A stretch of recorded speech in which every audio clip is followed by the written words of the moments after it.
Hello, everyone, and welcome to the design track. I am sure you are all impatient to hear all of the amazing sessions that we have prepared for you, and I'm very excited to welcome our first speaker.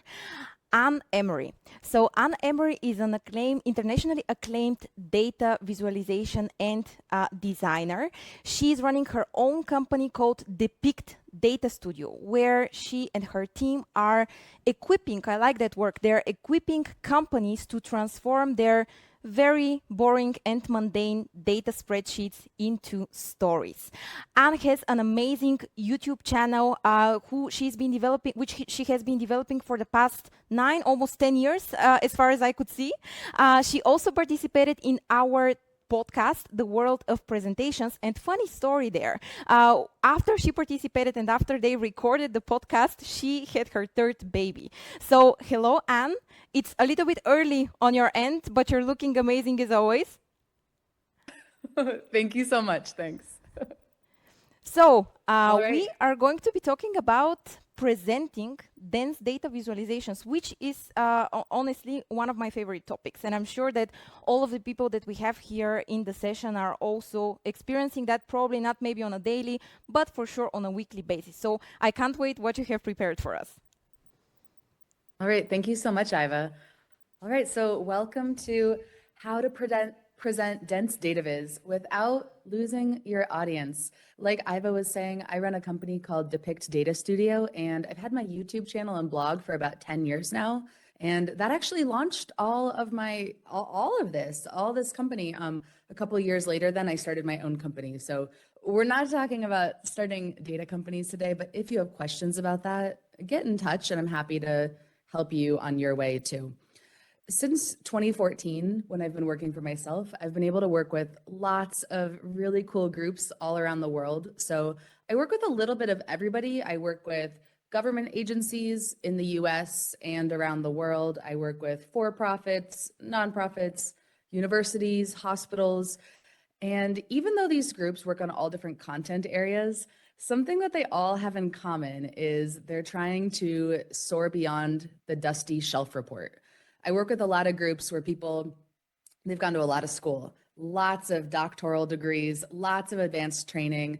They've really been trained to take all of their scientific studies and do this. They're accustomed to peer-reviewed journal articles, which if you're writing a peer-reviewed journal article is just fine, it's expected.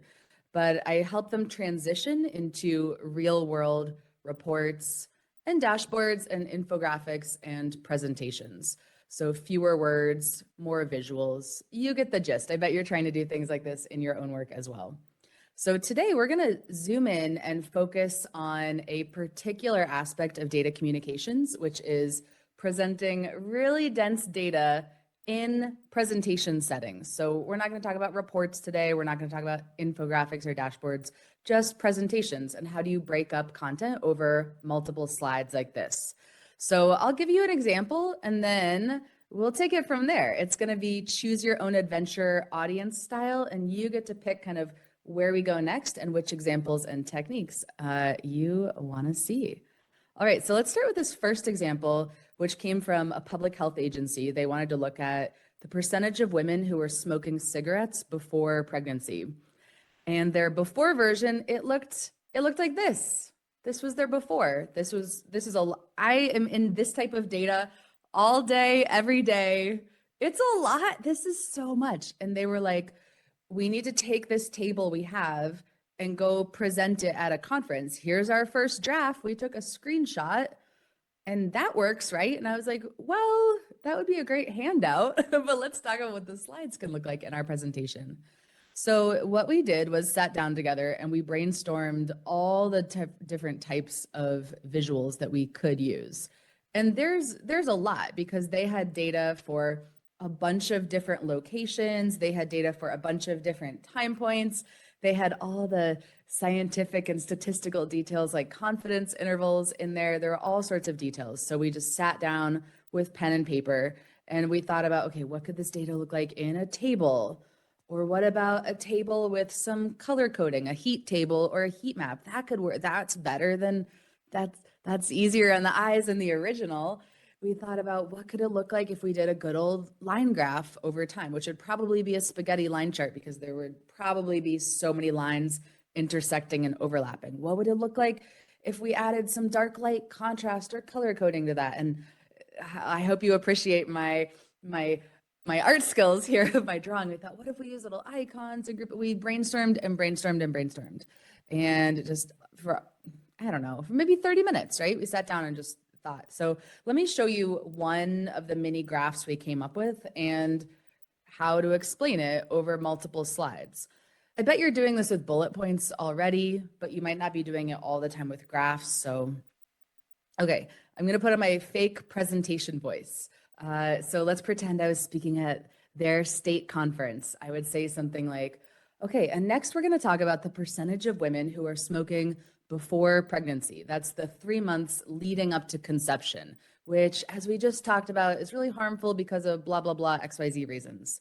So we're going to talk about the percentage of women on this axis, and we've got data over the past 10 years.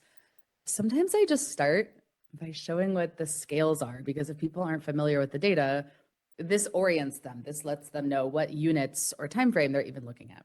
Okay, and then you'd click, right? You'd use your clicker, or I'm just using my arrow key on my keyboard today, and you'd say something like, we've got one line per state in our study, and you can kind of see where they group together, where they tend to have similar patterns over the past 10 years. Let's look at some key patterns though, because this is a lot. There's a lot in there to think about and talk about. So first we have Utah. Very few women in Utah are smoking before they get pregnant. That's a good thing. And you might pause and talk about why you think that is, what's going on contextually, culturally, politically, that might lead to those really good outcomes. And then you'd click and you'd talk about another pattern, maybe the min, maybe the max, and you'd talk about West Virginia, where about 46% of women were smoking in the most recent year of the study before they got pregnant. And then you might click and say, all right, and here's our state. I was doing this with Alaska. Here's our state. We're not the worst off, but we've got some space to improve as well. All right, you know how to do this, right? It's the same thing that we've been trying to do with bullet points for years, is either like not have bullet points or have as few bullet points as possible. Or, you know, PowerPoint has the good old animation where you can have one bullet point appear at a time. Same concept applied to graphs. Speaking of animation too, you can do this with PowerPoint's animation, I think. I think you can, probably. I'm not a fan of using PowerPoint's built-in animation. I'm a big fan of PowerPoint.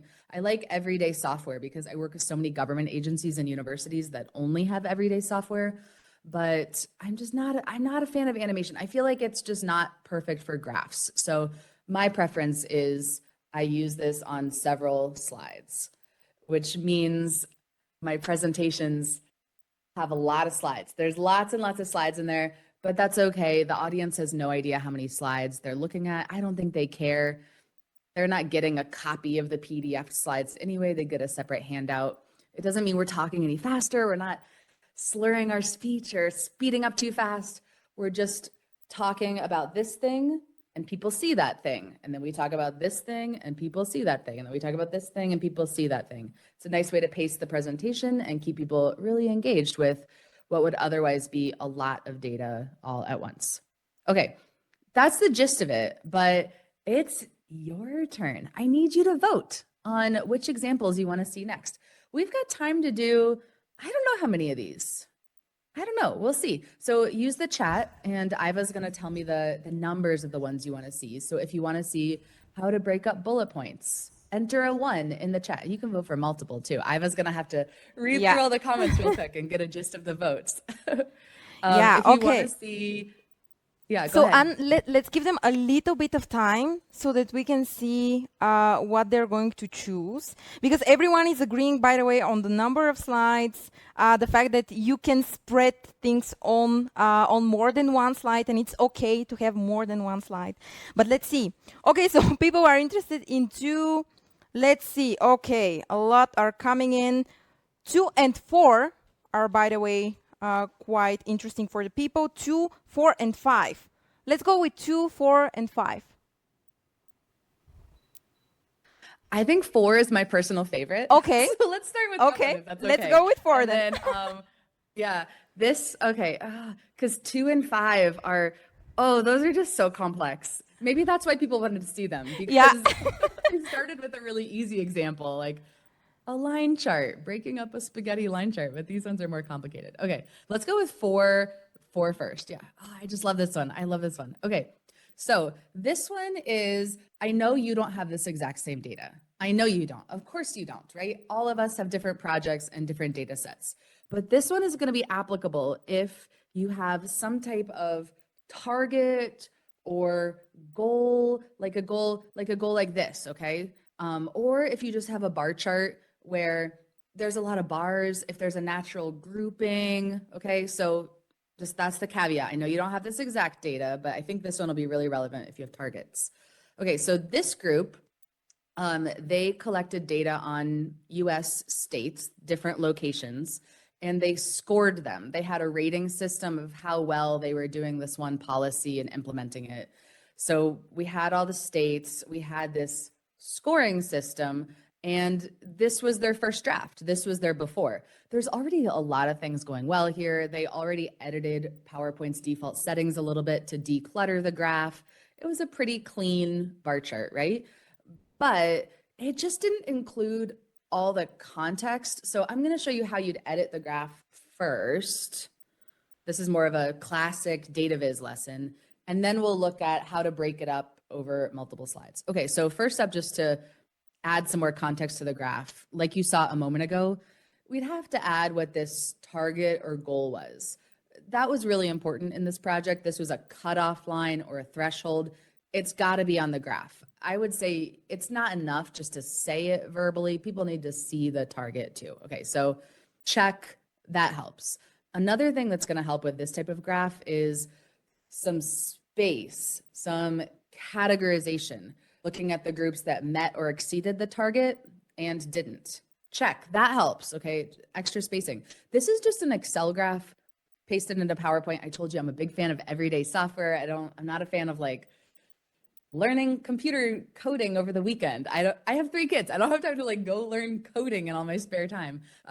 So in Excel, this is just your table of data. You literally just insert an empty row in the table, and then it's linked to the chart, and then there's a space in the chart. Okay, gap in table, gap in chart. Very straightforward. Let's keep going. We're going to apply a dark light contrast. This is a classic data storytelling technique. It's very intuitive too. You know your audience, they're going to look at the dark ink first. Our eyes can't help but go to the dark section, the one that matters most or we want people to look at first.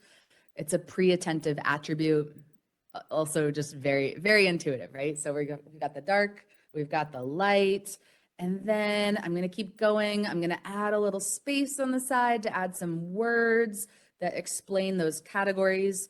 Notice they're color-coded, blue ink for the blue part of the graph, gray ink for the gray part of the graph. I'm going to keep adding some more words. I know you're like, wait, I thought you didn't want words on the graph, Ann. It gets a little fuller before we can unfull it. And finally, I'm going to add some icons. There's really promising research showing that icons make our graphs more memorable. Even simple stuff, even checks, even X's. This is going to help our audience be more likely to actually remember that they saw the data, which is a prerequisite, right? How can people use data for decision making if they don't even remember that they saw it? So I've got some simple icons here.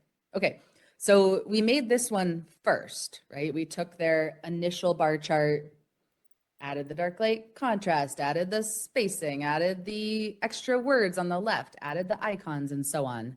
And then this is like the final slide, right? I always make that one first, and then I break it up over multiple slides. So the fake presentation would be, it would be something like this. Okay, let's see. This is very meta. I have to transition from real voice into like fake presentation voice. Okay, you'd say something like, next up, let's talk about the states that are reaching our year-end targets. As you know, we rate these states on a scale from 0 to 100, and I'm assuming people would have already known about this rating system. Our target is 40. That's where we want all of the states to hit by the end of the year. And there's some promising news here. 6 of our states have already met or exceeded that target. Virginia scored highest. They reached 95 out of 100 on our scoring system. Maryland also scored very high. And even Montana, they already hit that magic 40 number. That's great. Well done, Montana. Here's how the rest of the states are doing. There's 3 states that are still below our targets. We've got Oregon, Minnesota, and Ohio. This is where you might pause and just talk about what's going on in those states, right? How can you get them to score higher and reach that year-end target?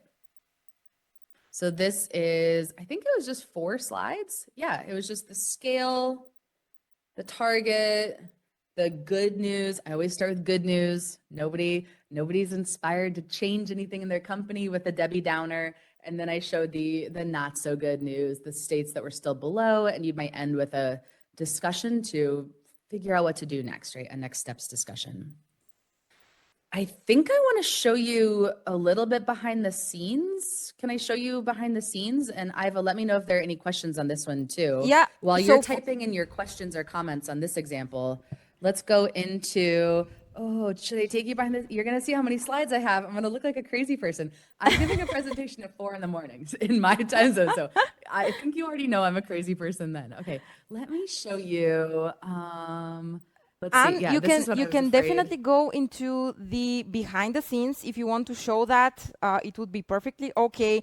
And if you guys have any questions, please make sure you post them in the Q&A section. There is a Q&A section in the Hopin platform, so make sure you post all of your questions there. All right, let's go into my crazy behind the scenes then. If you can share my screen again, that'd be perfect. And the part I was hesitant to show you is that this particular file has 951 slides, but those are the slides if we were together for like 2 full days, which is typically the length of the workshops that I give on site, or now they're multiple virtual sessions, but we're not gonna look at all these slides today. Let's look at this one example. And I just wanted to show you kind of behind the scenes what to click on, because again, like you can kind of use PowerPoint's animation to do this. Kind of not. I'm not a fan of it. I really like to be able to zoom out to this slide sorter view.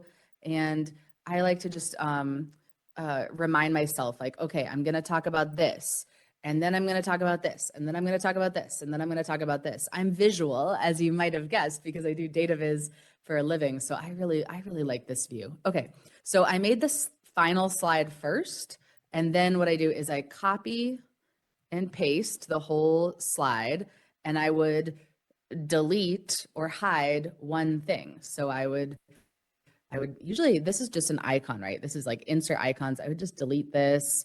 This is a text box. I can delete that. Then it gets a little hairy. It gets a little tricky because you can't click on these state names and delete them. If you click on those and delete them, it deletes all the state names. So that's what it gets a little tricky. Okay. So I'm going to show you my, my very fancy maneuver behind the scenes, which is covering them up with a white rectangle, right? So I cover those up, not in brand purple, but in white, make sure it doesn't have an outline. And there, it's like deleted, right? It's deleted, it's hidden from view.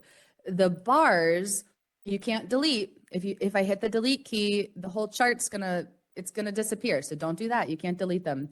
You could insert your white rectangle and cover them more, kind of, but then that covers up the grid lines, which gets a little funny looking. So what I do is I just change the colors of the bars. This is an Excel object in Microsoft lingo. Like it's a living, breathing chart. It's not an image of a chart, right? I can edit the chart in PowerPoint, which is nice. So I can just click on one bar at a time and just adjust the fill color to, I'm gonna do no fill so people can still see the gray behind the scenes. So, you know, sometimes people are like, Anne, this is really cool. Of course, I don't want my audience to be overwhelmed by all of the data that I'm showing them, but I don't have time to do that. Well, it doesn't take forever. It takes like, I don't know. You have to make the final slide first anyway. So to break it up over multiple slides, it's like 5 more minutes. It's maybe 5 more minutes. So these data labels, you can actually just click on one at a time and delete. Okay, so we've got this one. And then, you know, you copy and you paste and what was the next thing I was going to show? I think I was going to hide this part next. Maybe I'll just expand my white rectangle to cover these states. You can make all of these invisible, delete all the labels, and then copy, paste, and oh, should I show you this? This is so embarrassing. Look at, I was so lazy when I added this. I just added the line there. So lazy, okay? These are just text boxes covering up the graph. So does that make sense? The gist of it, the workflow, I make the final slide first, copy, paste, delete, or cover up one thing, copy, paste. Oops, it looks like I deleted too many things. No, I think I got it. Yeah. And then I always check my flow because it's kind of hard to work backwards. It's kind of hard. This one, then this one, then this one, then this. Okay. I got it right. Sometimes at 4 a.m, especially, I'll forget and get these out of order or miss one. All right, Iva, are there any questions about this example before we go to the next one? Awesome. I've actually never thought about working backwards, so I think that was also new for me. We have one of the designers from our team here, and he's like looking at me and like, yeah, that makes sense. It could work. So I guess we've also taken some tips and tricks here. There are some questions here, though I have one which I think will be interesting for everyone here, because a lot of people are preparing presentations and afterwards they don't deliver them, meaning that they simply send them out. So what would be your advice here? Can they, for example, use that last slide, or do they need to do something else?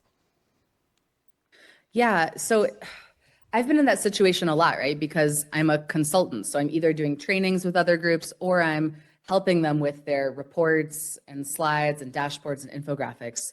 So what I typically do, it depends on the presentation skills of the person you're making the slides for. So if you're making slides for a novice presenter, somebody who they're afraid of public speaking, they postpone presentations or just try to avoid them all the time, which is a lot of very, very high up people in businesses. You know, if they're used to the text wall and all the bullet points and the tiny little grainy photographs on, like old PowerPoint, death by PowerPoint, before we kind of all got together in this community and decided to do better. If that's their presentation skills, then I would probably only do this for them like once in the presentation. I would do it just for their first slide, their first data slide, their first dense data slide, to start the presentation on with a lot of energy, to start it with a bang. And then you'd have to sit down with them or chat with them over email, or do like a Zoom call with them and talk with them about it and say, okay, I've got this graph for you, what do you think of this one? Do we need any edits? And then say, okay, here's a draft of how I think you could explain it. Is this the order in which you'd explain it? What would you talk about first, second, third? So first of all, like, do it minimally if they're a novice presenter. And then also what really helps when you're designing presentations for other people, sometimes they freak out and they're like, I don't know what to say about this slide. So I don't know. I have some old notes in here. I would put something like this, like speaking notes, and then put some quotes on it. What were the fake speaking notes for this slide? It was like, we rate our states from 0 to 100, or whatever you're going to say about this slide. This just takes away a lot of fear for them, because when they're behind the scenes and they see the presenter view in PowerPoint, they've got their maybe little notes on their second monitor. They get to this slide and they're kind of like, wait, it's empty. What do I say? And you've already written speaking notes for them. If they're a more advanced presenter, then great. There's no problems. They're probably already thinking like this and probably already doing it themselves. Hey. Any other questions? Can you hear me now? Okay, sorry, example. there was a little bit of a problem here. Let's call it a challenge. There is one question which I think would be interesting, especially for a person who is dealing with data.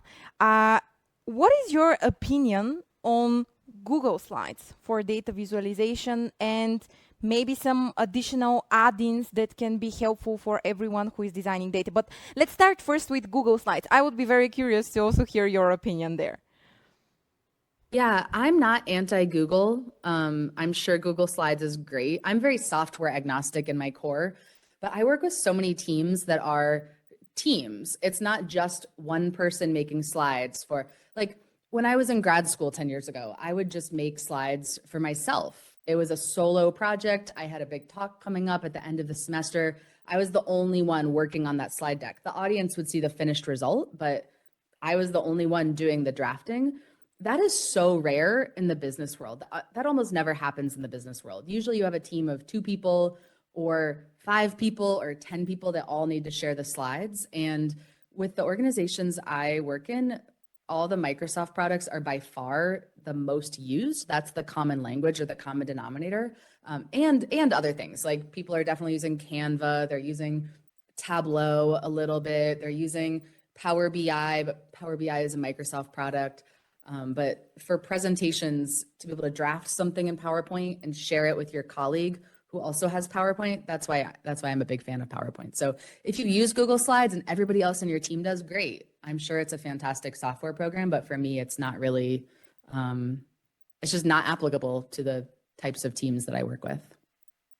You said there was another question about add-ins. Tell me more. Yes, exactly. There is a question. Yeah, I fully agree on Google Slides. Once I had to do something in Google Slides regarding data, and I was like, oh my God, this is so not user friendly. I mean, you cannot customize absolutely anything there. So all of these things that you're showing here are very hard to be done, I think, in Google Slides, or at least it would take far more time to do them there. The second question was around add-ins and whether you're using any maybe additional softwares apart from PowerPoint and Excel to work with data.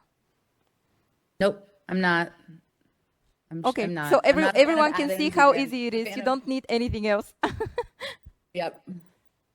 Awesome. You just need to And think about it and think about what would I say about this graph? And then you match your speaking points to the slide. Like no add-ins, no coding, you need everybody, we all need like basic slide design skills and, basic graphic design, but don't complicate it with software. yeah, I know we have a lot of wonderful software sponsors here, but like I'm a fan of the everyday stuff, the simple stuff. yeah, fully agree on that. And why would you prefer to use more slides instead of animating your charts? What is it I just a don't, personal preference yeah, or I don't think, I mean, I could be wrong. I don't think PowerPoint can animate it like this. I think animation is more for when you want an entire object to appear. I don't know. I mean, no, maybe, no, I mean, I'm probably wrong here. I think you could animate like a white box appearing to cover up some words. Could you I don't know if you can animate colors of bars showing up. Maybe you can. If people here are fans of animation and you use it all the time and you really know how to add it and undo it and adjust it, go for it. You're going to get the same end result either way. overall All we right. are, Do we or want at to go to least the next example people picked? yeah, let's go to the next example. So the actually I would say the second favorite was 5. So it's stacked columns. All right. This is a really tricky chart type. Let's zoom in on 5. Okay. This comes from a government agency that I work with that funds scientific research. So it's okay if you don't recognize these terms: genome editing delivery or exosomes or nanopart. I don't know what these terms mean either. Okay. So it's okay if this is not going to apply exactly to your work unless you do scientific funding for a government agency. But I picked this example because a lot of us have stacked column charts and you have all these little stacks, and some of them are so little. They're so little, it's very difficult to zigzag your eyes from the chart to the legend, and then you have to go back to the chart and the legend.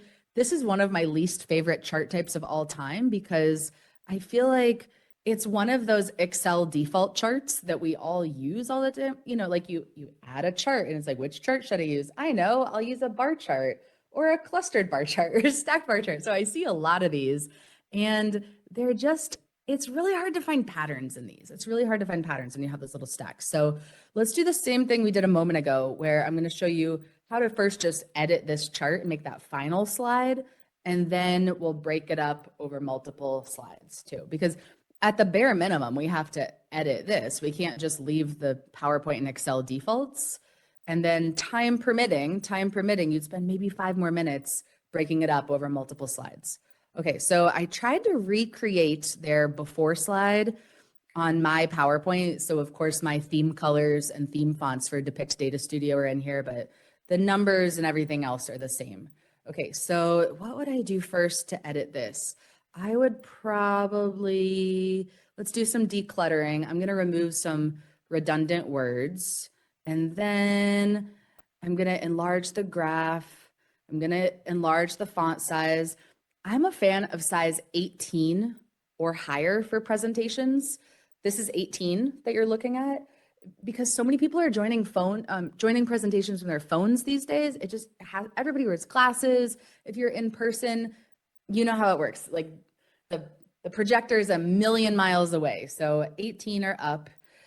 Let's keep going. What else can we edit here? Let's adjust the scale so we have fewer increments. You know, I'm a fan of everyday software, but I am not a fan of Microsoft adding all these little increments and busying up the slide too much. Okay, here's another technique I love for stacked charts. Do you see how all the colors are touching? All the little segments are stacked and touching. I'm gonna add white outlines. I love white outlines. Let me go back. Okay. Allow me to just be excited about white outlines. See how the colors look so busy because they're touching, right? White outlines. It helps separate the segments a little bit more. This is going to be more printer friendly, a little bit more grayscale friendly. Okay, white outlines. Let's keep going. I'm going to remove the legend on the bottom. I'm not a fan of legends. Those are a thing of the past. We know better now in data visualization. We delete legends. It looks a little sparse at first. Don't worry, I'm gonna fix it. The best practice in data viz is called direct labeling. That means you place the labels as close as possible to the data. And then for bonus points, you color code it. So red words for the red part of the graph, fuchsia words for the fuchsia part, green words for the green part, and so on. They're really close, right? So even if somebody was colorblind, even if they printed this in grayscale, you would still know which category is which. It's a lot more accessible. It's faster to read. Direct labels for the win. I think this is the finished version. Would I make any more edits here? Maybe widen the columns so they're a little more visible. You know, this is about it. Those are some simple edits we'd have to make anyway to the stacked column chart. Okay, it is presentation time. I'm going to put on my fake presentation voice and talk to you about how you could break this up over multiple slides. So I would typically start with usually just the scale, and talk to people about what units we're even looking at. So it would be something like, all right, and next up, I want to talk with you about how investments have increased. So we're looking at millions of dollars on the left side, and I pulled data for the past 5 fiscal years. You'll have to pretend we're in FY19 for the moment. And then you click, and I might show the graph as a whole, not the breakouts. I like to give people the overview, the bird's eye view first. And you can say, like, as you can see, our investments have increased substantially over the past 5 years. You might click and have some labels appear, just a few to add a little bit more detail. In FY15, we gave out 5 million of scientific funding, and we increased that in FY19 to 96 million. So next, let's dive into some details and look at this breakdown across all of our different scientific areas that we fund. So as you know, we fund these 5 different areas. We fund RNPs, other viruses, nanoparticles, exosomes, and AAV. Let's look first at AAV. We started funding them from the very beginning in FY15, and they were about half of our funding back then. They're still about half of our funding now, and they're the biggest piece of our funding. And then you click, right? And another part is going to be dark. Well, it's little, but you can still see it. And you might talk about the next one. Exosomes is a little sliver of our funding. We just started funding exosome research in 2017, and we've continued funding them since then. You would click again and talk about nanoparticles. You'd click again and talk about other viruses. You'd click again and talk about RNPs. I typically pause on this last one, the finished slide, again, just to let people take in the big picture and reflect for a moment. And then I would probably lead a discussion and talk about what this meant or next steps or answer their questions. Okay, so with stacked column charts, the key is going to be probably focusing on one sliver at a time, one category at a time, because otherwise, especially when you have those little slices, which is just so common, it's so common in these charts to have those little slices, nobody's going to even notice them unless unless you give them their own slide. This one has, how many stacks are there? There's 5 columns, 5 stacks. I'd say anytime you have like 3 or 4 or 5 stacks or more, this becomes really hard. If you have 2 stacks, like that's pretty straightforward. But if you have 3, 4, 5, 10, I've worked on some projects with 10 stacks. This is really going to help to guide people's eyes and think about one piece of the chart at a time. I think one Again, I'm interesting wondering if you question. can even do this with animation. Sorry, go ahead. Hi, sorry. So one, I think interesting question, when people are pretty much used to presenting with a certain type of charts and you give them something that looks way better. Like I saw in the chat, people are saying this looks way, way better. And for sure, it looks way better. But how do you convince them that they're not losing the message? Because, for example, I've had situations where people are saying, well, that's not really the same. It's not my chart. It looks far more simplified. It doesn't look serious even. I think, yeah, I don't think you're going to get pushback to presenting great charts. I think that's something we all have in our mind. Like, what if we show something that's different? It's going to be different, but it's going to be so much better. I have never had a situation where somebody says, I liked the original better. I really liked when it had that separate legend at the bottom, which took longer to read. Wow, I just love wasting my time like that. I love that it's not colorblind accessible. I love that if I printed this in grayscale, all the grays would blend together and you wouldn't even know which one's which. Oh, I love all those demarcations on the left. That's so busy. I love the tiny font size. I just love squinting my eyes and reading it. I love the redundant text that's saying the same thing over and over. I have never, ever, ever, I've worked with thousands of participants and so many consulting clients. I've never heard anybody say that. So I wouldn't worry too much about that. You're doing this to make it better and more clear. There's nothing professional about presenting the data like this either. There's nothing professional or serious about data that's takes too long to read, that's not actionable, that's not accessible, that can't be printed in grayscale, that's too small for anybody. There's nothing professional or serious about that at all. So I wouldn't worry about that too much. I don't think that should be a fear for any of us.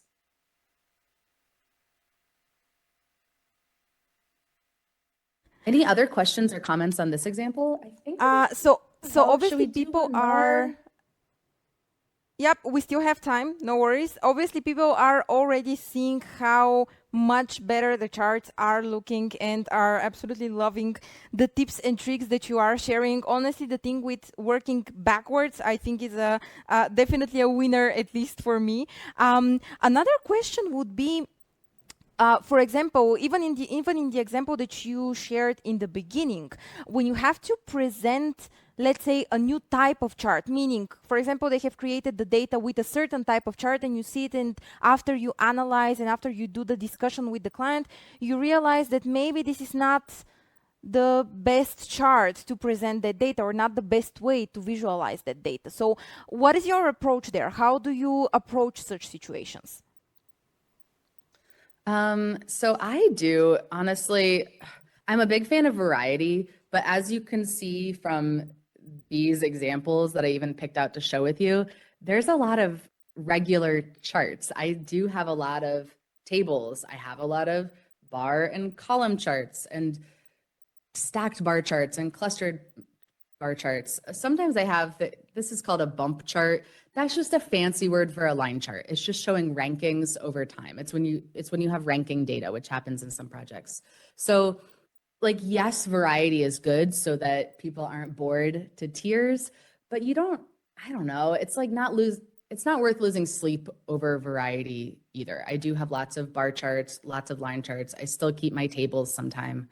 Um, and then with introducing new charts to your audience, just start real slow. Just start real slow. If your data looks like, I don't know, like what was the first one I showed you? This one, um, you know, if this is your before,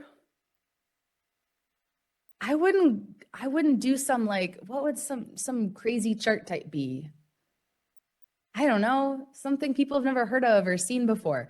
We didn't do anything crazy. They had data over time. I don't know if you can see it because it's font size 6 in this table, but they just had patterns over time. So that's why we stuck with a good old line chart for patterns over time. So again, I think that's the theme of today. I keep coming back to like, don't overthink it. Just use your everyday software. If you want to use something else like Google Slides, go for it. If you like animation, go for it. But you don't have to. You don't have to use animation. I think it's faster for me just to use multiple slides. I feel like animation, I don't know. I don't want this to be like an anti-animation talk. I want this to be just like a keep it simple and break up the data break up the data talk. You can stick with simple chart types. You don't have to do anything like fancy or out of the ordinary to grab people's attention. Just the idea that you're clicking, and you click here, they see that. Oh, that's dark. They see that. Oh, that's dark. They see that. Oh, that's dark. They see that. We're just aiming for cohesion across what we're saying and what they're seeing. That's all.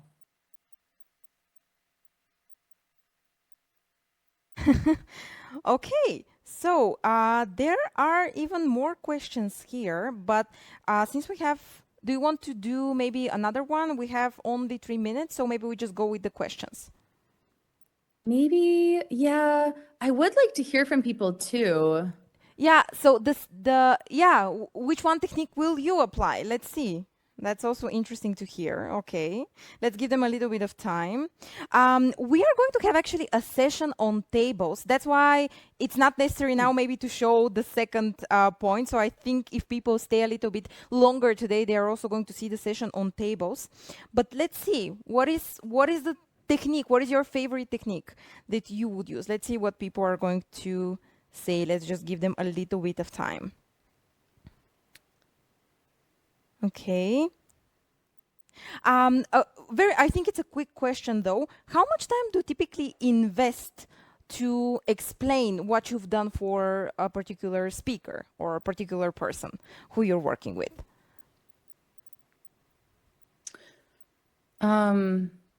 As much as needed. I don't know. I don't look at the clock. I'm just thinking, Yeah. how can I do the best job possible to help this speaker go to the next level? In real world projects, though, I understand we do have time constraints, which is again why you don't have to do this for every single graph all the time. I almost think that might dilute the power of doing it. So I typically use this in two scenarios. So either to start with a bang at the beginning. Let's say you have 10 graphs you're presenting at a conference or at a staff meeting. You might just do this to the first graph. That's great. That's great. It sets the tone for the presentation that this isn't going to be a snooze-worthy presentation, but it's going to be really fast-paced. That you're going to explain the data to people, that you're going to stop and pause and talk with them about it. And then I also use it for the dense data when you have that spaghetti line chart with all the lines intersecting where you can't even make out any patterns, you're going to have to add some dark light contrast. Or when you have the really dense stacked column chart with all those little stacks, that's pretty dense. There's a lot there to make sense of and understand. Yeah, so if you're limited by time, pick your dense graph at the beginning of the presentation and focus your time there. Awesome. Actually, a lot of people are saying that working backwards is definitely something that they will take, something that I also would take. Icons help remembering, and I think that's also quite important because sometimes, when people are designing charts, they are thinking, well, if there is a chart, we don't need any visuals. But in fact, really, icons are visual and help us remember.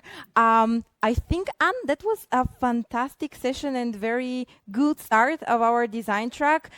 Personally, what I will take from it is to make sure things are as simple as possible when you are presenting data. Great. All right. And if people would like to learn more or stay in touch, LinkedIn is probably the best way to connect with me. So if you search for Anne K. Emery on LinkedIn, you don't need to write a message unless you want to. I'm a big fan of keeping it simple, as you know. So just connect with me there and we can absolutely stay in touch. I hope you're actually going to stay for the conference. I know it's quite early on your end, but you're already up. So hopefully your morning and hopefully the lunchtime can go watching some of the other sessions. If anyone has any question, you can directly also approach Anne through the Hopin platform. If you type for her in the People tab, because I saw you were already commenting on the chat. So before we actually move on to the next session, what I would like you to do, right next to the Q&A section, you see this tab, which is called Menti. So the Menti tab will allow us to evaluate what was your session experience, what was the experience with your session. So please make sure you do that. Anne is fantastic, and please make sure you vote there so that we can see how you experience the session, if there is anything else also that you want to learn. Our next session starts in 15 minutes, and you have a 15-minute break, during which please make sure you go and check the expo booth. And now, in like approximately 1 minute time, actually Mentimeter are going to do a demo on their booth. So what they're going to show is actually a general introduction to Mentimeter, and please make sure you go and check it out because it's really, really, really great.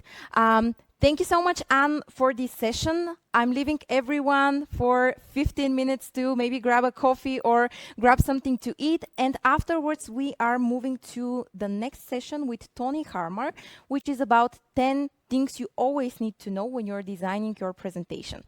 Thank you so much.